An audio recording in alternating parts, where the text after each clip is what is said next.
Many people suffer with allergy symptoms like sneezing, itchy, watery eyes, stuffy nose, a scratchy throat, or skin rashes.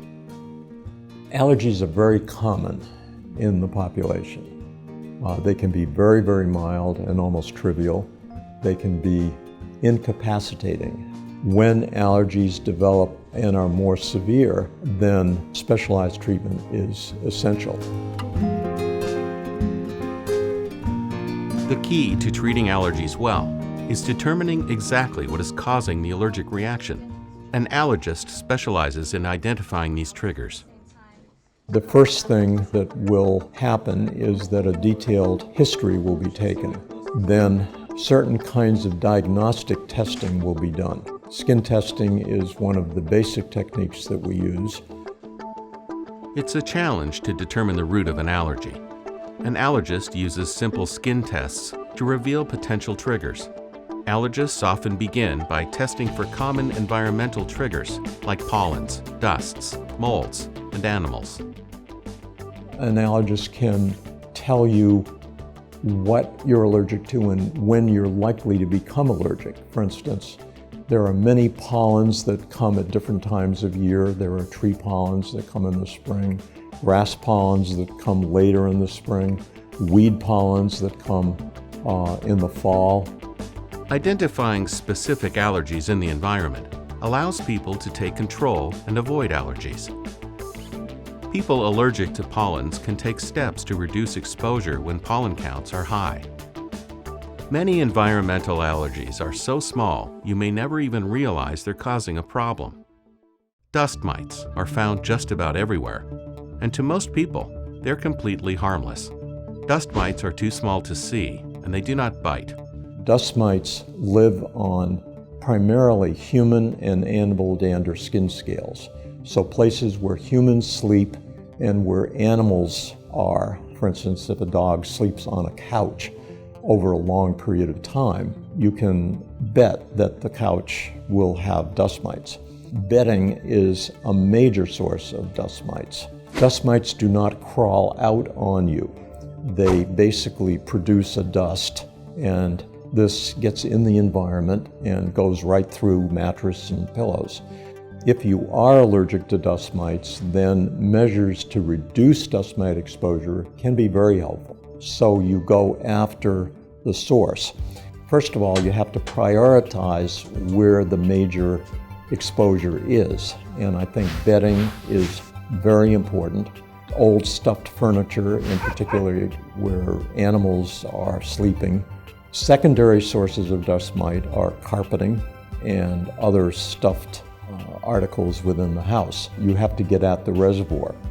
To reduce dust mite exposure, the best thing to do is to seal up things that you can't wash. Pillows, mattresses, sometimes heavy comforters. Seal them up in a membrane that zips up and prevents all of the particles from going through.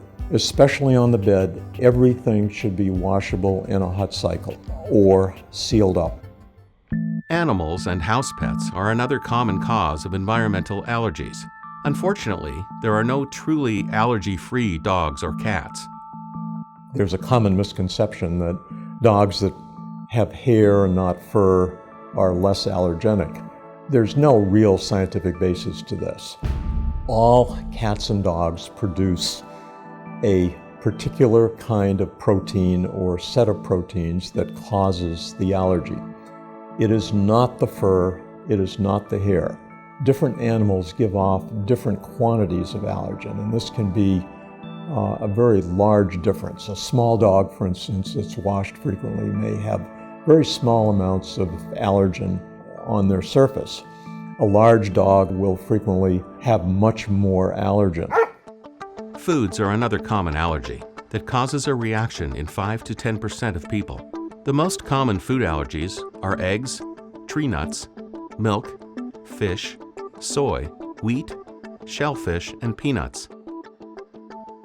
The symptoms of food allergy are an itchy mouth right after the person eats the food. Sometimes there's swelling around the lips. More severe food allergy can cause respiratory distress, shortness of breath.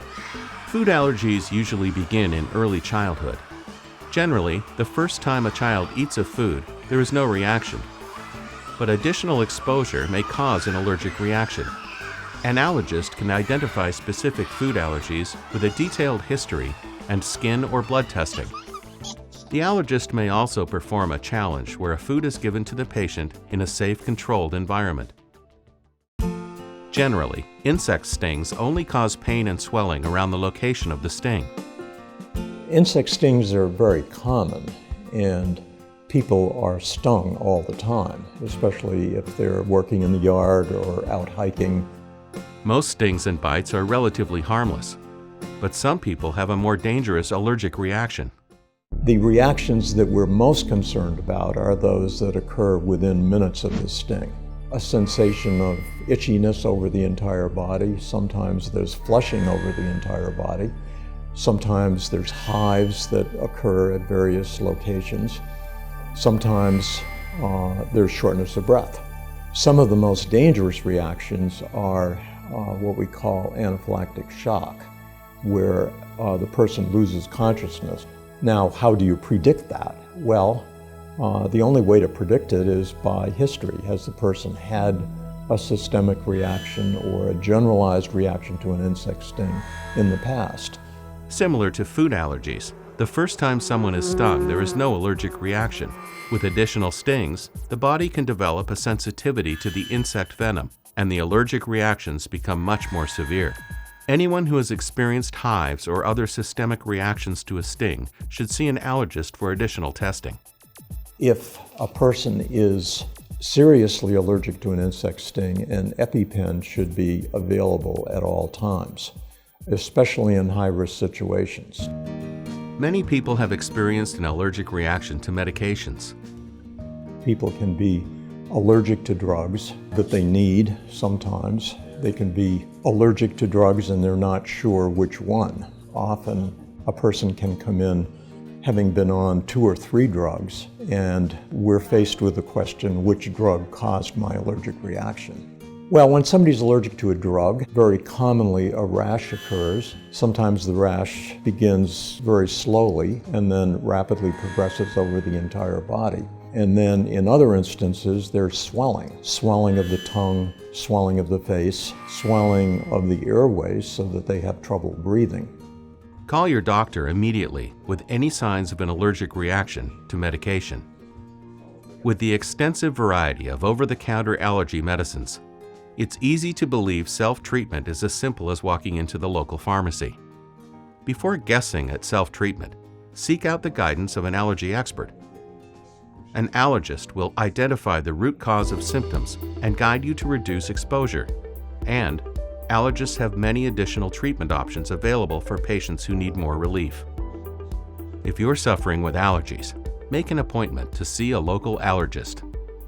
If the allergies cause interference with sleep at night, excessive fatigue, if you are getting headaches, if you are having difficulty functioning at work, then an allergist can provide specialized evaluation and treatment that can be very helpful.